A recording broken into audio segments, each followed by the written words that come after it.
You're good. Let's see what you got, bro. Okay. On Meta ads, and these are the 8 hacks that I wish I knew sooner. Starting with hack number 1. And this is a thing that nobody's talking about, and it's the exact reason why your video ads are tanking right now. Everybody thinks that you need slick video ads and UGC creatives in order to crush it on Meta ads in 2026, and they couldn't be more wrong. Everyone looks at my video ads or look at other people's video ads and think, man, that's exactly what I need to do in order to scale. But you see, since Meta launched Andromeda, this thing is a hungry panda, and you need to feed it with an absolutely absurd amount of fresh creatives in order for your ads not to fatigue. It is so hard to produce the volume of video that is required in order to have your ads not fatigue. Take, for instance, my own ad account. I have over 17 VSLs that I am running right now as ads, and that is just an absurd amount of volume. However, I can run thousands of different static ads much cheaper and much quicker than producing videos. And so if I had to pick on one type of creative format to do, whether video or statics, I would pick statics all day of the week. I have an entire creative team, and it is still a challenge for me to pump out the volume of video creative that I need to actually feed the ad account at the scale that I'm running. One way to do that is using my platform, Kong, where you can basically, at a click of a button, produce. Okay, I like the way he's going. You see, this is what digital marketers do. He has flipped the coin. He's not selling his product. Anyway, if that product is going to help you, why not use it? If it's going to help you, please, as much as you can, please use it. Okay? Produce 180 headlines, 2 body copy variations, and then you can go and basically pick from a whole library of proven ad creatives. Another reason that statics, in my opinion, are superior to videos, Facebook realized that there's only so many video ads that they can show each user per session on Facebook, and so their algorithm has a bias towards static ads because they can show way more statics to people within one session of Facebook, and so that's what they're optimized for, right? They are a business optimizing for revenue. If they can show more ads to the same person on the news feed, you're going to basically be the one that's going to benefit from that. I spent weeks and weeks in pre-production and planning and shooting, and then had my video team edit these super high polished VSLs. Then I looked at my ad account and I can see that there's these down and dirty native statics that I've created that literally are outperforming a VSL that took 2.5 months to produce. And that's why I'm so bullish on statics. So this is how you can apply this specifically to your business. Go over to whatever calendar that you use to manage your week and dedicate 1 hour per week where you take your winning offer, your winning product or service, and you have 1 hour that you dedicate to creating fresh creatives every single week. Which brings us to hack number 2. And this one is a filthy little one that I have recently found out that goes absolutely wild. So everyone knows about finding your winning creative or your winning ad. But what most people don't know is that with Andromeda, it is looking and analyzing your image, your copy, your offer, your landing page. And all it's trying to do is find that person to serve them your ad. So if you want to target different people, you actually have to put that in the creative and in the body copy. So what I do is I get my best winning ad, and then I have a look at what are the 20% of clients that represent 80% of the revenue in my business. I look at the niches that they operate in, and then I basically put those niches in the headline or the body copy of the ad. Here's how to get 462 leads per week on autopilot. Then it might be, here's how to get 462 dental leads on autopilot. Sorry about that. Lawyer leads, property investment leads, whatever the niches are that you specifically want to target, you simply just take your winning ad, you duplicate it out, and you insert that keyword. This thing alone will dramatically drop your cost per lead, and it will open up different pockets of audiences on Meta that if you just had a generic ad, you would not be able to reach.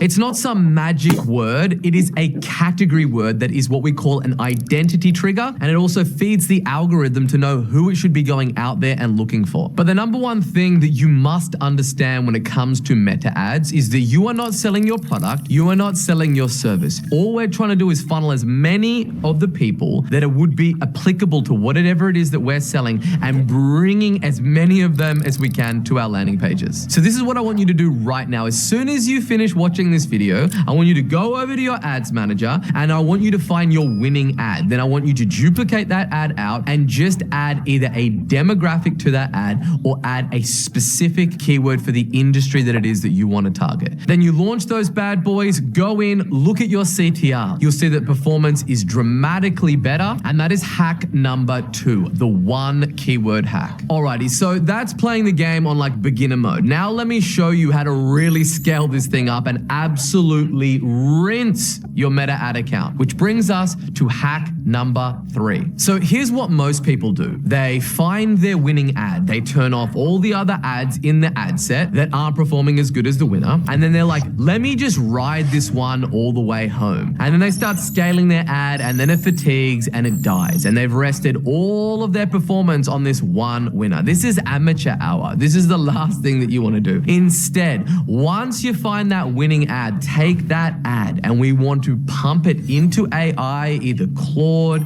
Kong, ChatGPT, whoever it is that you want to use to do it, just do it. Then what we're going to do is we're going to spit out hundreds of different variations. And the way that I like to do this is I give it my winning ad and then I say, okay, I want you to read this ad and I want you to be the author. If we show the next ad, I'm going to ask you to write to 100 people. Not 1 in 100 would be able to tell you that this is written by a different person. That is the premise, and now we get to cook. Then we start to prompt it and say, okay, now write this for 25-year-old women, write it for a 30-year-old woman. Now, when you read it, it should pretty much read exactly the same, but there should be certain things on there that relate to that person that it is that we're trying to target. The best way to do this is to 1, start with your body copy, 2, apply that same strategy to your headlines, and then move forward to your creative. And then typically you take all of those winning ad creatives, you chuck them in a CBO, you let Facebook's AI do its thing, and it's gonna basically pivot the spend towards the creatives that are getting the best results in your campaign. Now, this hasn't always been perfect. Oftentimes you would do it and then there'd be a whole bunch of ads in that campaign that wouldn't spend. I take all of those ads that get no spend, but I have high conviction around,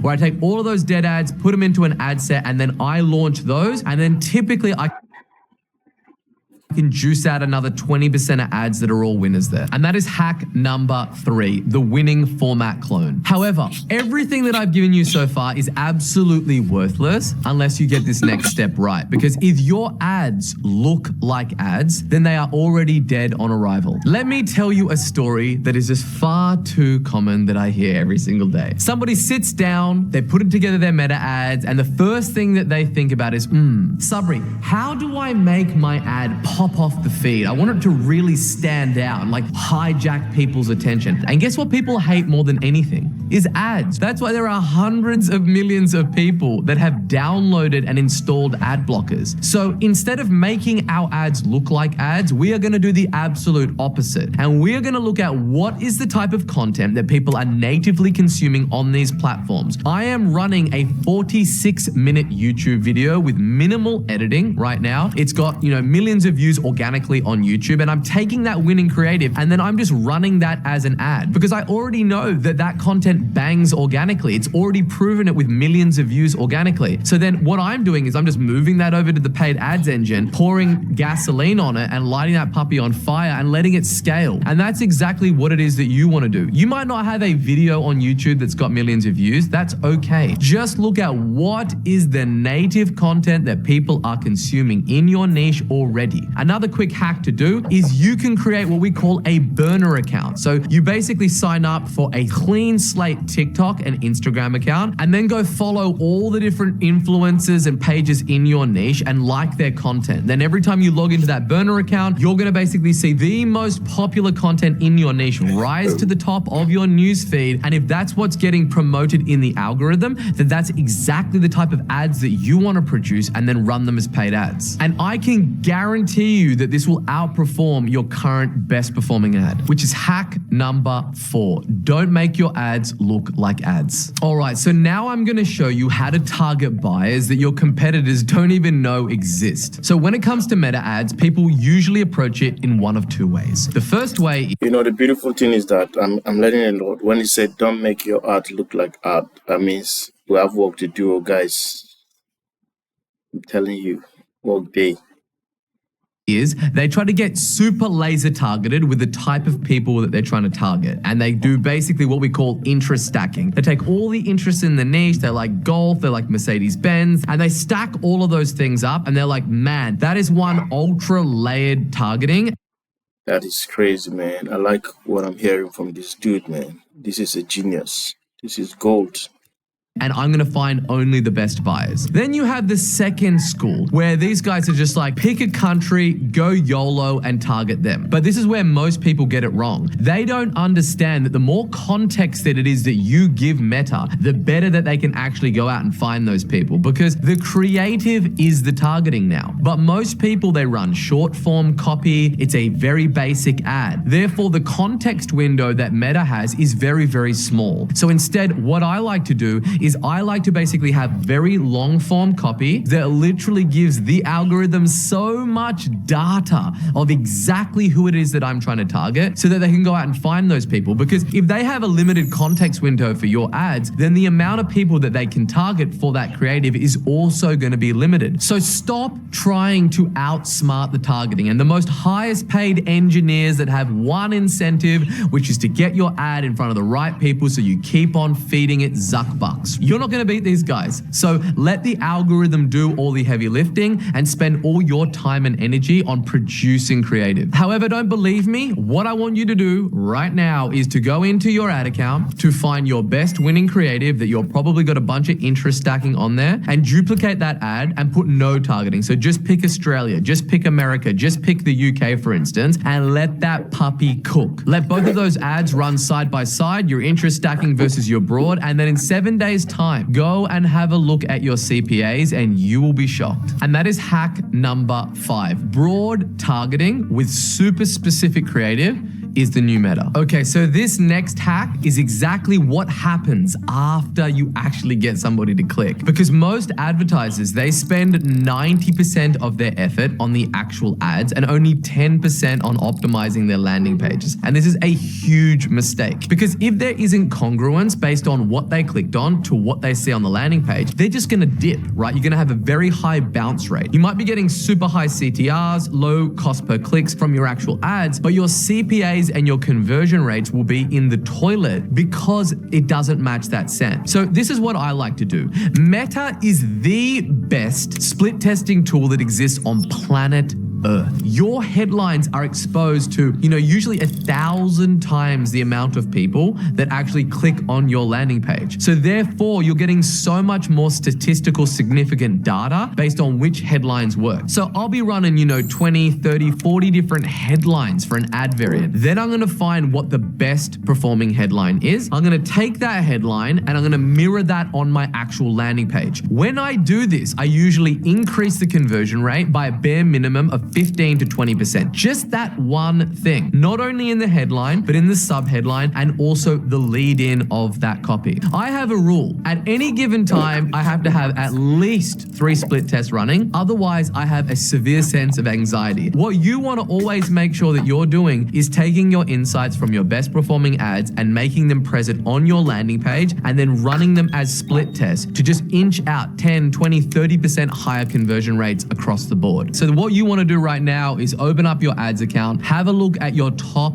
3 performing ads and look at the headline of the ad and the headline of that page side by side. And if it doesn't match, if they aren't congruent, fix it within 24 hours, look at your conversion rates and thank daddy. And that is hack number 6. Match your ad to your landing page. Okay, so now let's talk about how to turn every $1 that you spend on ads into $3 or $5. Think about it this way, right? You've run an ad, you sent people to a landing page and they haven't bought. And then what you're doing is you're like, you should just buy. Like, I'm just going to serve that people with more ads. There is a reason why that person didn't buy. So you want to think about what are the reasons that people don't buy? The number one reason why people didn't buy is that offer wasn't right for them. Their product wasn't right. That service wasn't right. So what I like to do is, if I've got multiple products or service, I like to retarget that audience with different offers. And you will be shocked at how good this works. Somebody might be coming in for one thing. You'd be like, hey, they're only in the market for protein powder because that's what they click on. You might be at like a 2 or a 3 ROAS for your protein powder. Then you start retargeting the people that didn't buy on that page with creatine, and you'll see maybe you're at a 6 ROAS. I know it doesn't really make sense, but just trust me and thank me later. All right, it's time for the deep source. So this is what a retargeting campaign looks for our clients. Exactly what we want to be doing is we're going to have our top of funnel ad. We're going to be sending them through to a landing page. Then in an ideal world, they are running one of my kinds of funnel, right? A high value content offer. And the reason that we do this is for multiple reasons, but the most important one is because we get so much intel from the market. Because we outbound call every person that downloads one of our free reports. We get them on the phone and we find out all their pains and fears, hopes and dreams. Why didn't they book a phone call in us? Why they didn't buy. We take all those things, and the first ad that we like to put together is an objection handling ad. We take all the reasons that they didn't book in a phone call, then we need to address that. Then in addition to that, we're going to take proof testimonial ads. We're going to run them as carousel ads where we retarget those audiences and basically show them more proof that all the claims that we've been making in our ads actually deliver. Then we're going to have a third component. The third component is where we take up other subsequent offers, services, products that we could sell them, and we're going to put them all into a CBO of our best performing ads for all of those products, and we're going to retarget them as well also to those audiences. You do that, you will be printing some piece of value. Do that now and enjoy the upside. And that is hack number 7. Retarget with a different offer. Alrighty, so this last hack, this is a thing that separates people that run ads versus people that run. Oh, why are you not spending more money? He's like, I don't know. But then more often than not, when I then convince somebody to spend more money, down to an 11, and I'm like, okay, cool, but did you make more money within a 30-day period? And they're like, yeah, but the ROAS number as a percentage went down. Who cares? With a ROAS percentage, I need that net cash. What you really want to be doing is looking at what the blended ROAS is, not on an ad account level, but on a business level. And that's the thing that you're optimizing. But even more important than blended ROAS is realistically net free cash flow. What you want to do is find what that break-even ROAS is, what is a realistic number that you can spend as the maximum to acquire a customer, and you want to keep feeding the beast until you get close to that number. You want to scale your ads as hard as you possibly can, even if the ROAS goes down from a 10 to a 5, but the difference is between spending $1,000 a month to spending $100,000 a month. You make so much more money at the end of the day. The only way that you get confidence to scale a business is based on data, and you want to make sure that the integrity of your data is sound. Data gives you confidence, and if you have confidence, you move with speed and conviction, and that is the way that you go out there and literally wipe the floor with the competitors and take the market. Another very tactical thing that you can apply is block out 3 hours a month in your calendar to just look at your numbers. Looking at the numbers, feeling them, smelling them, actually knowing them. Not what your data analyst says, not what your media buyer says, you physically going in and verifying the data yourself. The level of confidence that that gives you, it is very, very rare that there is another activity that you can do inside your business that's going to be more impactful than this. And that's hack number 8. Track the metric that actually matters. And these are the 8 hacks that I wish I knew sooner. Now you might be thinking, like, Sabri, why do you make all of these videos? Like, you already got this big business, you're a multi-millionaire, all of this stuff. Like, I grew up in a single parent household and money was always a problem. And I always said to myself, if I get to a place where I have the means and the money, I want to be in a place where Okay, guys, we've seen the 8 hacks. You did a good job. The difference is in the doing. Let's take action. Action speaks louder than words. So let's take action. And I wish you guys luck. See you at the top, everyone.